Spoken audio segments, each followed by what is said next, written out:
siya nga gaulan-ulan to na dagma siya. Pagkadagma niya na nalindi na akong pahilot ugid siya na ayo. Tong pagkapiang niya, 4 ka bulan gid siya nagalubog, natawran mo diaper. Tapos ingon ako, siguro si akong papa siguro mawala na siguro ni kay hinahungitan, tapos magbawas siya sa diaper. Wala na siya gawas-gawas, so na piang siya. Dili na siya ka permi sa higdanan.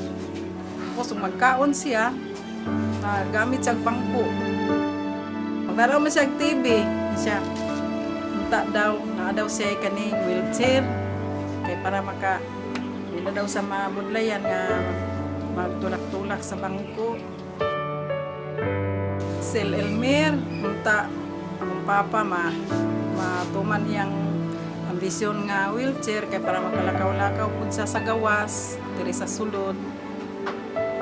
Kay mao man jud iyang pangandoy na magkaroon siya ng wheelchair kay luoy pug kaayo nara sa sulod nagasuroy-suroy.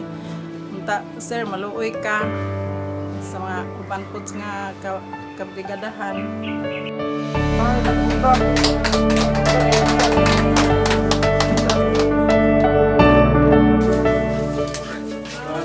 Salamat kayo sa advance nga pa-birthday. yun. Nakamot pa ko akong pangidaron. Sir Elmer Katulpos, salamat kayo sa wheelchair nga akong gipangayo sa imo ha sir, nga mahatag sa akong papa na wala pa naabot nga ni iyahang birthday sa October 11, nadawat na namo sir. Dagan kaayong salamat sir sa wheelchair na dako kay katabang sa akong papa sir. Salamat kayo.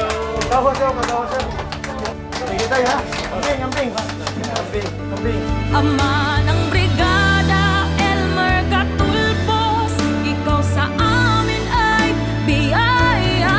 Kaya't mo kami na lahat ay makakaya. Salamat sa suporta, Kabrigada. Sa sarili magtiwala. Kabrigadahan, Jensan, puso, pagkakaisa at pag-asa. Kabrigadahan, Jensan!